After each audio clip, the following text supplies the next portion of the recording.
Okay. Moving on. Astro Orbitor is in our future. We're going to talk about this in the construction video, or we probably already did talk about it in the construction video. I'm not sure which.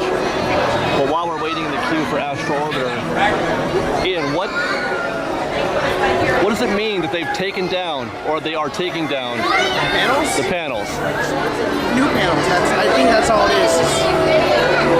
Whether or not they look the same or not, I don't know, but I don't think it means anything more than just repaneling. They've been there for a long time. Right, but we don't know. I gotta think it's gotta be at least a new pattern or something, right? Yeah, it could be a new, aesthetically different, but... Why would they decide today, after all these years, to start putting money into Tomorrowland? Because they feel shame because they're human beings? They feel shame. That's a great answer. I wish that were the case. I really do. I hope it's the case. Can you discern anything from... I don't know what would have caused him to take it down besides shame, I guess, but if there was something specific, I refuse to... My brain won't accept the fact that it's going back up as it was. And it's not damaged because they're doing it on both sides. Both sides, so... That doesn't rule out the possibility of damage. Well, I guess I suppose if you're going to fix one, you have to fix the other, or update the other, right? Like, if it was going back up exactly the same, then why would they do both sides? Because they're both just as old, so they can, like... Well, I was thinking I'm just saying there's the possibility it could be some other thing like rot or water damage or something from years of being up there. They're like, hey, those both have been up there for years and are in poor condition, we should do both.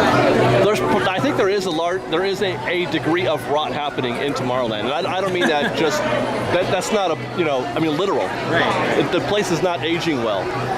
Tomorrowland isn't. Because they haven't been putting money into maintenance for reasons that we've talked about ad nauseum, with respect to a refurb or something like that. Curious. All right, back to fast passes. And you've been to Walt Disney World a few times.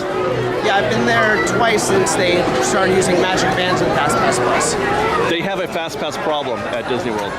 In that every single thing offers Fast Pass, right. So it just creates a feedback loop of, well, if everyone's on that line, then they're somewhere else. And the standby lines at Disney World are ridiculous, if I heard correctly. Peter Pan is rarely below 60. Like ours averages like 40, right? Theirs rarely ever falls below 60. And like Toy Story, I think it was something like 2 hours or something. Yeah, well, they added a third track, which helps that. Well, also, plus the Hollywood Studios was short on attractions for a while there too. I mean, they're still pretty light. Right? Yeah, but I remember that being a thing for a while now. Because there's sort of a fine line with fast passes in terms of its benefit. I totally get Disney's desire to keep you out there with your wallets open. If you're in a queue, you're not buying merchandise or eating food. So I get their desire to want us to multitask, as it were, to allow us to wait for an attraction plus do other things. But there is sort of a, what's the term I'm looking for? Diminishing returns. There's a law of diminishing returns happening there. Like the context, even their character meets offer Fast Pass. See, every show offers Fast Pass. The character meets offer Fast Pass. There might be like 1 or 2 rides that don't. Like I think Tiki Room doesn't, and Country Bear doesn't. Can you imagine Tiki Room with a Fast Pass? What is?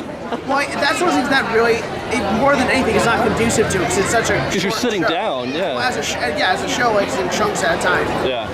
And small chunks, so like. I guess they do that.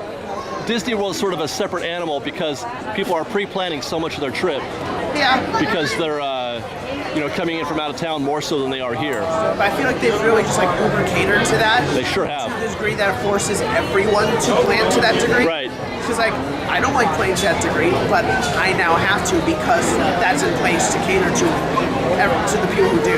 Florida locals have to visit their park as if they are coming in from out of town. Yeah. Like, my fast pass window, because I'm going beginning of December, opened up beginning of October. So 2 months out, I decided, okay, what times do I want to do some of the most in-demand rides? That is the unsexiest thing ever, right? I mean, that is not, no. I know people that have done it though, and for their only trip, and they did say for them, because they've only gone once, they said that it was really nice and laid out for them for 3 days.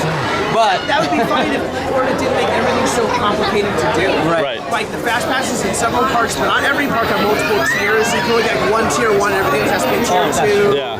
Like the way, the way you add people to your group just really gets complicated. So well, you gotta make sure you can add each other's friends to the Disney account and add them to your party.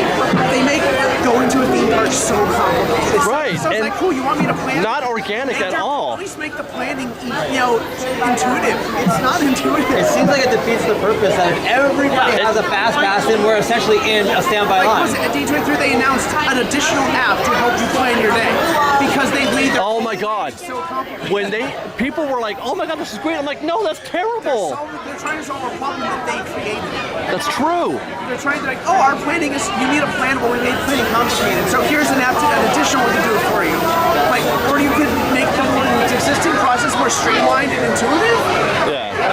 Plus, I mean, it just takes all the romance out of the going to the park. Like I said, I get that people who are coming for big trips with family, don't go as often, you want to make sure to have some things for sure. I get that. But I think the system in which you make that happen is just painful. But also to force feed it on everybody. Also, there should be. Can't they find a way so that you can go different ways? I mean, is it? I mean, I feel like the first answer to that is don't offer fast pass for everything. That's your answer to everything. Ian wants to live in a world where there are no fast passes at all. I mean, that's the world he wants to live in. It makes sense for that. It is. Oversaturation of them defeats the purpose. No, I don't mind the fast pass. I like to multitask. I'm a multitasker. Right, me too. And I think, and you appreciate it as well. A guy like Ian, who just, I like having an outline with flexibility to it. Right. It's a game to me. We need to dominate. See, I don't. He's the Vince Lombardi of going to Disneyland. How many rides I got on? To me, there's a lot more to it than how many things I do. I got 8. Oh, that's all right. I don't want 10. right. 6. Oh, that's okay. Is that a number thing? Is a minimized downtime? I don't want any downtime. Right. You got to get every minute of every day. Yes. I know. I physically can't take 0 downtime, so I don't stress over having 0 downtime. If I'm gonna be here all day, I need to. Having that on this outline is me building in time to not be on my feet. I like to visit the park organically. I like there to be a sense of mystery and romance to it. But I totally appreciate that perspective, especially if you're only here once a year, and you've got a family and you don't want to let anybody down. Somewhere in between. I feel like Max Pass is largely somewhere in between. It is, I think.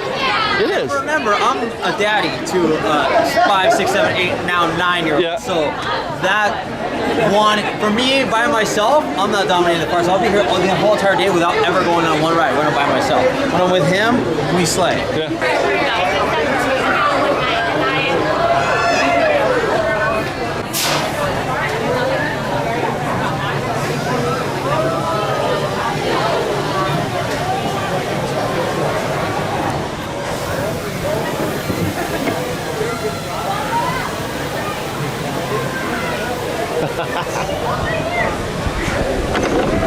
I almost forgot we were filming this. Look at that. Can you imagine fresh baked what that's going to look like when it's done?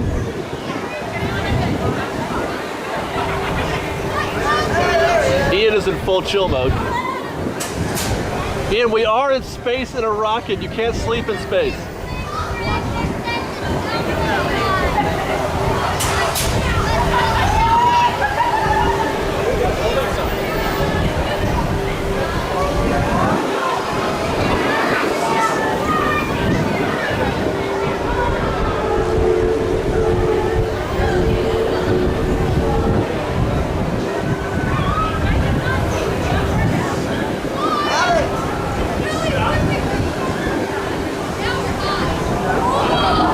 The